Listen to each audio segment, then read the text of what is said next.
فأنا ناصح لإخواني بالصدع بالحق. تبيض وجوههم، السكوت في مسألة الحزبية يضرها، فاصدع بما تؤمر وأعرض عن المشركين. سلامي على دماج ورجالها والشيخ يحيى ودار العلم يا سعد بانيها. بسم الله الرحمن الرحيم. الحمد لله والصلاة والسلام على رسول الله وعلى آله وصحبه ومن والاه. Kita masuk pada ayat yang ke-116 sampai 117 dari surat Al-An'am, di mana Allah Subhanahu wa taala berfirman, "Wa in tuti' aktsara man fil ardi yudilluka 'an sabilillah." Dan jika engkau mengikuti, mentaati kebanyakan orang yang ada di muka bumi ini, maka niscaya pasti mereka akan menyesatkanmu dari jalan Allah Subhanahu wa taala. Dikarenakan kebanyakan manusia ala dhalal. Karena kan kebanyakan manusia itu di atas kesesatan. Maka jika engkau mentaati mereka, mengikuti mereka, maka engkau pun pasti akan sesat. Mana mungkin orang yang mengikuti orang yang tersesat jalannya, kemudian dia dapat jalan yang lurus. Orang yang diikuti saja di atas kesesatan. Yang diikuti saja nggak tahu jalan yang benar. Maka begitu pula orang yang mengikutinya. Pasti juga akan tersesat. Dan ini adalah keadaan kebanyakan manusia yang ada di muka bumi ini, bahwasanya mereka kebanyakannya di atas kesesatan. Sehingga ini menunjukkan batilnya prinsip aktsariyah, prinsip banyak-banyakan, sebagaimana yang sebentar lagi akan ramai di Indonesia berupa pemilu. Ini pakai prinsip kebanyak-banyakan. Siapa yang paling banyak suaranya, dia yang menang, tanpa memperhatikan yang memilih itu, yang banyak itu di atas kebaikan atau di atas kejelekan. Suara orang yang baik dengan suara orang yang jahat itu sama. Dalam pemilu, suara orang baik dengan suara orang jahat itu dihitung sama, sama-sama bernilai 1. Kalau ada 10 orang jahat memilih si A, ada 5 orang baik memilih si B jadi presiden, maka yang jadi presiden adalah siapa? Si A. Walaupun 10 orang yang milihnya itu orang jahat. Iya tidak? Iya. Nah, sistem kayak gini masa mau dibilang bagus? Ini kan sistem rusak. Masa ada 5 orang baik-baik, bagus-bagus, pinter-pinter, milih si B, malah nggak dianggap. Sementara ada 100 orang bodoh, nggak sekolah, nggak belajar, penjahat, narapidana, 100-100-nya milih si A jadi presiden. Yang jadi presiden siapa? Jelas si A. Kenapa? Suaranya lebih banyak. Walaupun yang milih dia para penjahat. Suara 5 orang yang bagus-bagus tadi nggak dianggap. Ini buruknya, rusaknya sistem demokrasi. Ini buruknya pemilu. Kenapa kita nggak mau nyoblos? Itu karena sistemnya rusak. Masa sistemnya rusak kita pakai? Berarti kita ngakui kerusakan tersebut. Kita menganggap bagus yang rusak tersebut. Ini sistem kufur. Sistem yang mengandung kekufuran dan kesyirikan kepada Allah Subhanahu wa taala dari sisi hukum. Sementara yang berhak membuat hukum itu hanya Allah Subhanahu wa taala, bukan manusia. Ketika kita memilih calon legislatif, caleg, itu berarti kita menyerahkan kepada mereka supaya mereka membuat produk hukum. Dan di Indonesia, yang namanya produk hukum itu tidak harus menyesuaikan dengan hukum Islam. Produk hukum ya sesuai dengan yang diwakili suaranya oleh mereka. Karena mereka itu dianggap sebagai wakil rakyat. Maka produk hukum yang mereka buat harus produk hukum yang pro dengan rakyat, bukan pro dengan Islam. Kalau rakyatnya mau homoseksual, lesbian itu disahkan, maka itu wajib disahkan. Kenapa? Rakyatnya yang memilih mereka menginginkan itu. Caleg-caleg itu adalah sebagai perpanjangan tangan dari rakyat yang menginginkan hukum itu. Kalau ada satu orang, dua orang yang ingin pelaku zina itu dirajam atau dicambuk, itu nggak bisa dijadikan hukum. Kenapa? Yang mau cuman satu. Sementara 100 orang yang lain yang milih calonnya di sana itu nggak mau hukum itu. Yang mana yang diterapkan sekarang dijadikan hukum? Yang banyak tadi. Hukumnya penjara. Walaupun menyelisih hukum siapa? Allah. Sehingga ini jadi penentangan terhadap hukumnya Allah Subhanahu wa taala. Ini namanya ngelawan sama Allah Subhanahu wa taala. Allah bilang kalau berzina itu dicambuk atau dirajam. Manusianya bilang enggak usah dicambuk, enggak usah dirajam, tapi di penjara saja. Ini kan namanya melawan. Kamu saja sebagai kepala rumah tangga enggak akan mau orang yang di bawah tanggunganmu itu menyelisihi hukum yang sudah kamu buat. Kamu sudah buat aturan, pulang paling malam, masuk rumah jam 9. Itu kepala keluarga, bapak atau ayah itu nggak mau ada yang melanggar aturan tersebut. Dia sudah bikin aturan, masuk rumah paling lama jam 9. Dia itu nggak terima kalau misalnya ada yang suka-suka, ada yang jam 11 baru masuk, ada yang jam 12. Itu lingkup yang paling kecil pada keluarga, rumah kita sendiri, rumah tangga. Nah, bagaimana lagi dengan hukum yang mau diterapkan kepada rakyat yang banyak? Jutaan orang, ratusan juta orang di Indonesia, semuanya diajak untuk menyelisihi hukumnya siapa? Allah Subhanahu wa taala. Kamu bayangkan kalau seandainya satu rumah kamu itu ada satu anggota rumah itu yang ngajak, "Udah yuk kita hari ini pulangnya jam 10 saja." Padahal sudah tahu semuanya paling lama masuk rumah jam 9. Itu bagaimana coba perasaanmu sebagai kepala keluarga? Rakyatmu yang ada di rumah itu semuanya diajak untuk membelot, untuk tidak turut aturan yang sudah kamu buat. Nah, itu bagaimana itu ceritanya? Allah mau kalau ada yang mencuri sampai nisabnya potong tangannya. Ini sudah hukum jelas dari Allah Subhanahu wa taala. Datang para pembuat hukum baru ini nggak usah, jangan dipotong tangan, dipenjara saja. Kenapa? Rakyatnya maunya kayak gitu kok. Tetapi Allah mau potong tangan, ya mending rakyat lah. Orang kita dipilih oleh siapa? Terus siapa yang milih kita? Katanya. Rakyat, mana mungkin dia pilih hukumnya Allah? Iya kan? Walaupun dia tahu misalnya hukumnya potong tangan sebenarnya. Bisa dia terapkan? Nggak bisa. Walaupun kita bilang, Pak, tapi Allah menyuruh potong tangan. Ya, tapi rakyatnya nggak mau gimana, Mas? Kan aneh ya? Tetapi Allah yang nyuruh. Ya, saya diangkat sama rakyat, bukan Allah. Lah iya kan? Ini biar kita tahu ya kan bagaimana busuknya sistem ini.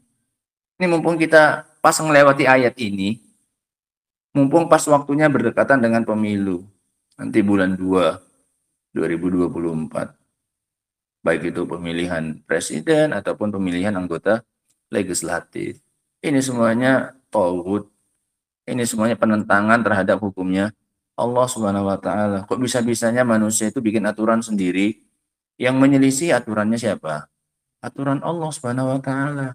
Kalau kita nyoblos, kita tuh nyuruh dia bikin atau dapat bikinkan aturan untuk kami. Walaupun menyelisih hukum Allah, walaupun lah yang penting cocok untuk kami. Ini kan namanya yang nggak yakin dengan aturannya siapa? Allah. Ini namanya nuduh. Nuduh hukumnya Allah Subhanahu wa taala itu nggak bagus. Kan iya? Itu sadar nggak sadar mereka sedang menuduh hukum Allah itu nggak bagus. Karena kalau bagus pasti dipakai. Pasti dipakai kalau mereka nganggap hukum Allah itu apa? Bagus. Sehingga lisanul halnya mereka, bahasa tubuhnya mereka itu mengatakan bahwasanya hukum Allah itu nggak bagus atau nggak sesuai dengan zaman ini. Yang cocok, yang bisa diterapkan itu hukum siapa? Hukum kami. Karena legislatif itu, DPR, DPRD, itu tugasnya itu membuat apa? Buat aturan. Mereka itu tugasnya buat aturan. Aturan itu dijalankan sama legislatif, presiden dan bawahannya, itu pelaksananya. Mereka menjalankan undang-undang. Yang buat di mana? Di DPR. Yang ngawal siapa? Yudikatif, lembaga hukum, dari kepolisian, jaksa, semuanya lah. Itu yang bertugas apa? Mengawal supaya legislatif bisa menjalankan aturan. Yang nggak mau nurut nanti ditangani sama polisi. Sehingga polisi ini anjingnya demokrasi. Anjing apanya? Anjing penjaga. Siapa yang nggak mau nurut aturan di gonggong sama dia. Bung, bung, bung. Iya betul ya kan. Karena kan polisi bergerak berdasarkan apa ini? Berdasarkan aturan. Kalau menyelisih undang-undang, ya ditangkap. Ada pasal yang dilanggar, ya ditangkap. Yang buat undang-undangnya siapa? Legislatif. Yang nyuruh jalan kan siapa? Eksekutif. Presiden, bupati, gubernur, dan di bawah-bawahnya. Itu yang eksekutif. Yang eksekusi aturan. Eksekutif nggak bisa jalan kalau nggak dibikin apanya? Aturannya. Ini biar kita paham betul bagaimana buruknya sistem demokrasi dan saling menguatkannya 3 unsur itu. Nah, itu 3 unsur inti dari sistem demokrasi yang busuk ini ya, Pak. Ini kita terus gaung-gaungkan karena makin banyak orang yang nggak ngerti bagaimana bobroknya sistem seperti ini. Semuanya itu saling tolong-menolong 3 sistem itu. Bagaimana mungkin Ahlus Sunnah kok diam saja dari 3 unsur pendukung kekufuran tersebut? Masa kamu nggak marah? Allah udah bikin aturan tapi hukumannya nggak dipakai, aturannya yang dilanggar, disuruh bikin ini malah nggak ada. Masa kita nggak cemburu dengan Allah Subhanahu Wa Taala? Masa kita nggak membela kehormatan dan harga diri Allah Subhanahu Wa Taala kita ketika hukumnya itu diinjak-injak? Allah udah bikin ngasih aturan, ada di Al-Quran, dibaca lagi, nggak dipakai. Itu namanya kan nggak menghargai yang buat aturan. Sehingga jangan mau terjebak dalam kubangan lumpur demokrasi tersebut. Mending kita membersihkan diri kita, menjaga diri kita agar jangan sampai tercemar dengan pemikiran-pemikiran busuk seperti itu. Ini prinsip demokrasi ini yang dibantah dalam ayat ini sekarang. Dihafal ayatnya baik-baik. Supaya kamu jadi punya ilmu. Kalau ditanya kenapa nggak nyoblos. Ini ayatnya kamu bacakan. Wa in tuti aksara man fil ardi yudilluka an sabilillah. Dihafal ayatnya. Kalau kamu turuti kebanyakan manusia yang di muka bumi. Bukan cuma di Indonesia ini. Anggap pemilunya satu dunia. Yang menang yang mana? Yang paling banyak apanya? Suaranya. Ternyata yang paling banyak manusianya itu suaranya di atas apa ini? Kesesatan, yudilluk. Ini kan aneh. Allah bilang kalau kamu nurut kebanyakan manusia, kamu akan sesat. Nah ini enggak. Kebanyakan suara malah dijadikan apa? Pemenang. Lah. Kan dijadikan pemenang malahan. Allah mengatakan malah menyesatkan mereka. Manusianya malah bilang jadi apa? Pemenang. Kalau kamu turuti suaranya banyakan manusia, itu jadi apa? Jadi pemenang kamu. Bagus kamu dikasih kekuasaan malahan, la ilaha illallah. Sementara Allah mengatakan apa? Kalau kamu turuti kebanyakan manusia, kamu jadi apa? Sesat. Sesat dari jalan siapa? Jalan Allah, la ilaha illallah. Sementara hukum demokrasi mengatakan kalau kamu turuti kebanyakan manusia, kamu akan menang.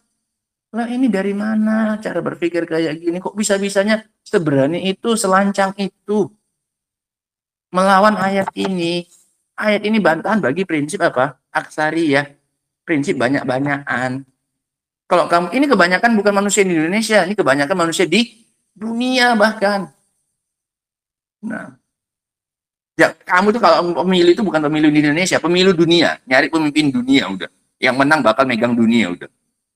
Itu pun kalau kamu dapat suara sebanyak itu, tetap kamu itu di atas apa ini? Kesesatan. Karena yang milihmu itu orang-orang apa? Sesat. Karena yang milih orang sesat. Lah orang sesat kok malah dijadikan suaranya sebagai standar, sebagai tolak ukur untuk nyari pemimpin. Nah, paham nih ya sistem ini ya. Supaya kita nggak tergiur dengan slogan-slogan yang ada di luar, kampanye-kampanye yang ada di luar. Sampah-sampah bilang itu semuanya. Gambar-gambar mereka, ajakan mereka untuk nyoblos segala macamnya itu sampah-sampah. Kita nggak usah bicara kerusakan yang di dalamnya lagi lah, yang udah paham. Ada namanya suap, ada namanya serangan fajar, ada namanya sudah penipuan segala macamnya, suara yang dimanipulasi. Itu udah rahasia umum. Kalau ada 100 suara yang nggak nyoblos, itu dijual itu. 100 suara ini, 100 suara nggak ada yang datang, orangnya nggak datang. Kampung itu nggak ada yang datang, 100 sisa suratnya. Tawarkan, kau berani beli berapa ini, calon yang ini? Kau berani berapa bayar ini? Udah untukmu aja. Orang nggak ada apanya? Orangnya kan? Oh, dibeli sama calon A. Nah, tambah berapa suaranya? Tambah berapa suaranya? Tambah 100, Maya. Tergantung apa? Tergantung nego, berani berapa suara ini, 100 ini. Orangnya nggak datang kan? Lah berapa suara itu yang abstain itu, yang nggak nyoblos itu? Nah, nyoblos lebih parah. Malah masuk dalam kubangan demokrasi. Nah, sehingga apapun nanti hasil produk hukumnya, kamu mau nggak mau harus ikut apa? Tanggung jawab. Lah masa kamu yang naikkan dia kok, masa kamu nggak ikut tanggung jawab? Lah dia mana bisa bikin hukum yang menyelisih hukum Allah kalau kamu nggak apa? Nyoblos. Nah dia bikin hukum nanti masa kamu mau lepas tangan? Orang kalau nggak kamu coblos dia nggak bakal apa? Naik kok. Nah, ini agar kita tahu bagaimana busuknya sistem-sistem yang seperti ini. Iyattabi'una illa dhanna, dan tidaklah mereka mengikuti melainkan hanya sangkaan semata, bukan di atas ilmu. Itu sangkaan mereka bahwasanya sistem ini sistem yang terbaik, padahal sistem ini sistem yang busuk. Wa inhum illa yakhrusun, tidaklah mereka itu melainkan hanya menduga-duga saja, menduga tanpa pakai ilmu. Cuci mukanya, Ivan. Cuci mukanya, Zan. Cuci mukanya. Cuci mukanya. Cuci mukanya. Biar hilang ngantuknya. Cuci mukanya. Cuci mukanya. Inna rabbaka huwa a'lamu man yadhillu an sabilih. Sungguhnya Rabbmu, dia yang paling tahu tentang siapa yang sesat dari jalannya. Rabbmu itu yang paling tahu siapa orang-orang yang sesat. Jadi kalau Allah bilang, kalau kamu turuti kebanyakan manusia, kamu akan apa? Sesat. Itu pasti betul. Karena Allah yang tahu siapa aja yang sesat dari jalannya. Siapa yang Allah bilang sesat? Kebanyakan manusia. Dan Allah itu memang orang paling tahu, zat yang paling tahu siapa aja orang-orang sesat. Gitu loh. Masa nggak percaya? Dibilang Allah, banyakan manusia itu sesat, masa kamu nggak percaya? Kan aneh. Nah, sedangkan ucapan bapak kita saja ketika ngelarang kita main-main dengan si fulan, oh jangan main dengan si fulan, itu orangnya nggak baik, nggak benar. Kenapa? Karena dia udah punya pengalaman. Itu aja dipercaya kita. Oh iya Pak, makasih Pak. Oh jangan lewat sana, jalannya itu rusak, lewat sana aja. Percaya kita. Padahal mungkin nggak kenal orang kita. Kita tersesat masuk kampung-kampung. Dari mana Pak? Keluar dari sana Pak. Jangan lewat sini, ini rusak. Percaya nggak kita? Percaya.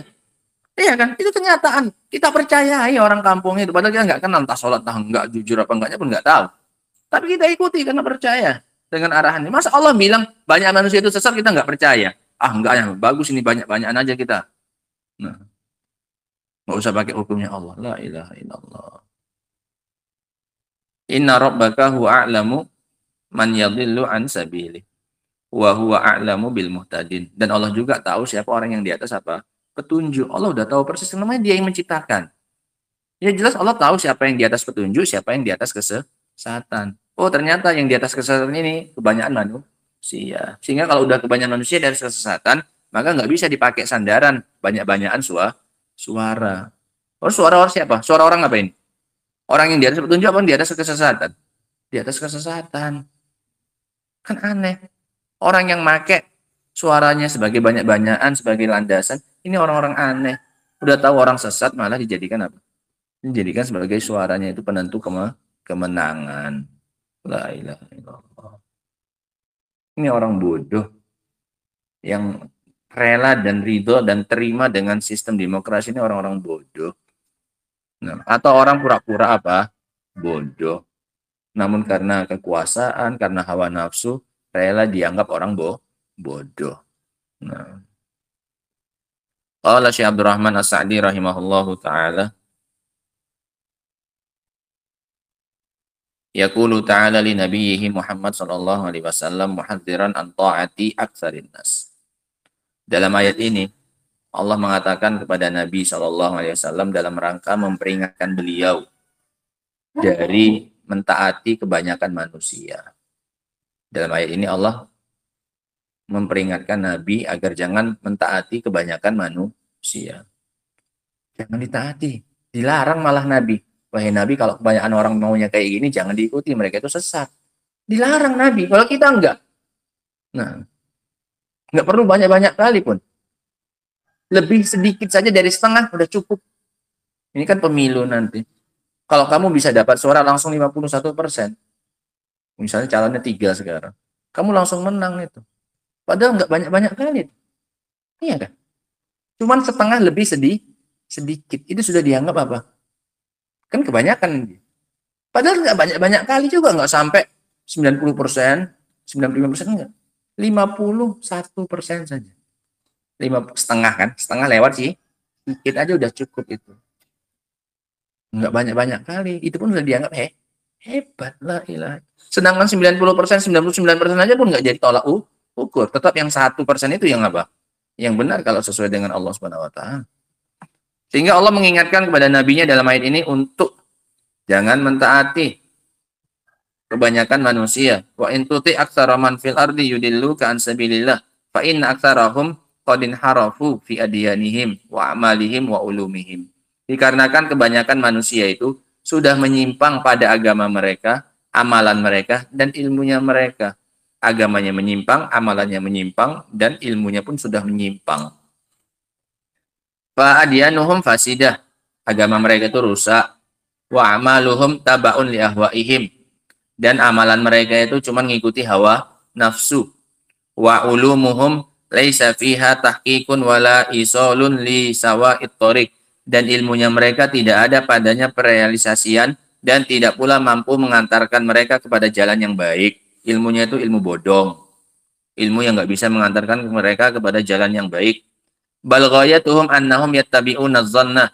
Bahkan puncaknya mereka itu hanya mengikuti sangkaan semata. Alladzi la yughni minal haqqi syai'a, yang tidak bisa mencukupi mereka dari kebenaran sedikit pun. Wa yatakharrasuna fil qawli 'ala Allahi ma la ya'lamun, dan mereka menduga-duga mengucapkan atas nama Allah Subhanahu wa taala sesuatu yang tidak mereka ketahui. Cuman ngomong-ngomong tok. Nah, wa man kana bihadhil mathabah, barang siapa yang seperti ini kedudukannya, fahariyun an yuhadzirallah minhu ibadahu wa yasifu lahum ahwalahum. Orang yang seperti ini keadaannya rusaknya, ilmunya rusak, amalannya rusak dan agamanya rusak, maka pantas untuk Allah Subhanahu wa taala memperingatkan hambanya darinya dan menjelaskan, menceritakan kepada mereka keadaannya supaya enggak diikuti. Li'anna hadza wa in kana khitaban lin Nabi sallallahu alaihi wasallam fa inna ummatahu uswatun lahu fi sairil ahkami allati laysat min khasaisi. Karena pembicaraan ini walaupun awalnya diarahkan kepada Nabi sallallahu alaihi wasallam, wa in tuti, jika engkau, siapa engkaunya? Nabi SAW. Walaupun arah pembicaraan ini diarahkan kepada Nabi, tapi umatnya itu mengikuti beliau dalam semua hukum yang tidak ada kekhususan padanya. Kalau nggak ada pengkhususan, maka ini juga umum mencakup umatnya beliau Shallallahu Alaihi Wasallam. Sehingga larangan untuk mentaati kebanyakan manusia bukan hanya khusus untuk Nabi, tapi juga larangan untuk siapa? Kita. Walaupun pembicaraan awalnya untuk siapa? Nabi. Nah. Wallahu ta'ala asdaqu qila wa asdaqu hadisa. Dan Allah itu adalah yang paling jujur ucapannya.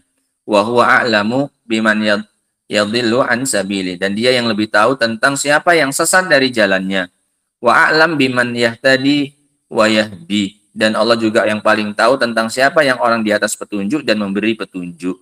Fayajibu alaikum ayyuhal mu'minun an tattabi'u nasaihahu wa awamirahu wa nawahiyahu. Maka wajib bagi kalian, wahai kaum mukminin, untuk mengikuti nasihatnya Allah, perintah Allah dan larangannya Allah. Kenapa? Karena dia yang paling tahu. Karena dia yang paling tahu tentang siapa yang sesat, siapa yang di atas petunjuk. Nah. Li'annahu a'lam bimasalihikum. Karena Allah yang paling tahu tentang kemaslahatan kalian. Kalau Allah bilang jangan turuti kebanyakan manusia, ya udah jangan turuti kebanyakan manusia.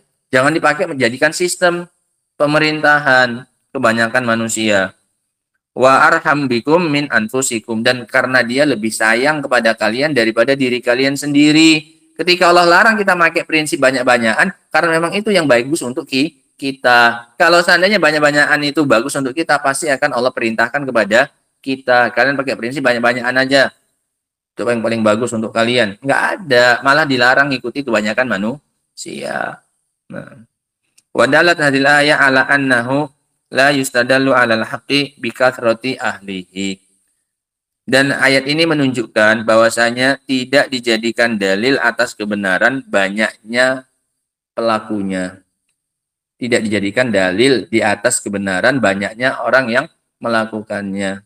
Banyak yang melakukannya bukan tanda orang itu di atas apa? Kebenaran.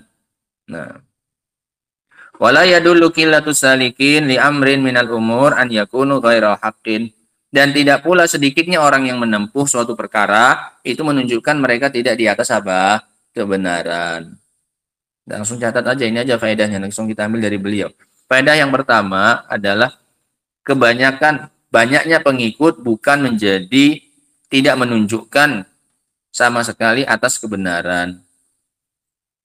Ini kata beliau tadi. La yustadalu alal haqqi bikasrati ahlihi.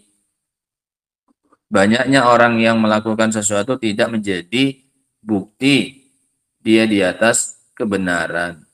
Jadi jangan pakai prinsip banyak-banyakan. Oh, ini aja yang dibuat banyak manusia, orang banyaknya kayak gini. Salah. Nah. Faedah yang kedua, sebaliknya, qillatus salikin la yakunu la yadullu ala annahu ala ghairil haqqin. Sedikitnya orang yang menempuh suatu jalan tidak menjadi pertanda dia tidak di atas kebenaran. Sedikitnya orang yang menempuh suatu jalan tidak menjadi pertanda dia di atas kebatilan atau tidak di atas kebenaran. Nggak jadi tolak ukur. Nah, sedikitnya orang yang menempuh suatu jalan bukan pertanda dia tidak di atas kebenaran. Cuma sedikit yang ngikuti, cuma sedikit yang menempuh jalan seperti itu. Nah, balil waqi' bi khilafi dzalik, bahkan kenyataannya menyelisih hal tersebut. Fa inna ahlal haqqi humul aqalluna adadan. Bahkan kenyataannya kebalikannya. Orang-orang yang di atas kebenaran itu adalah orang yang jumlahnya apa? Sedikit. Al-a'zamuna indallahi qadran wa ajra. Tapi orang-orang yang besar di sisi Allah secara kedudukan dan pahala. Nggak apa-apa sedikit di dunia, tapi tinggi kedudukannya dan pahalanya di sisi Allah Subhanahu wa taala. Balil wajib an yustadal 'alal haqqi wal batil biturukil musila ilaihi. Bahkan wajib untuk berdalil atas kebenaran dan kebatilan melalui cara-cara yang bisa mengantarkan kita kepadanya. Yaitu dari sisi apa? Kesesuaian terhadap Al-Quran dan Sunnah. Yang sesuai dengan Al-Quran dan Sunnah itu yang di atas kebenaran. Tanpa pandang bulu, tanpa melihat banyak atau sedikitnya orang yang mengikuti. Yang menyelisih Al-Quran dan Sunnah maka di atas kebatilan. Tidak peduli banyak atau sedikit orang yang mengikutinya. Maklum ya? Sehingga ini tolak ukur yang syar'i, yang islami. Bukan pakai prinsip apa ini? Banyak-banyakan. Wallahu ta'ala alam bisawab. Adapun ayat yang berikutnya, insyaallah taala akan kita baca pada pertemuan berikutnya nanti insyaallah taala. Wa akhiru da'wana alhamdulillah rabbil alamin. Subhanakallahumma bihamdika asyhadu an la ilaha illa anta astaghfiruka wa atubu ilaik. Walhamdulillahi rabbil alamin.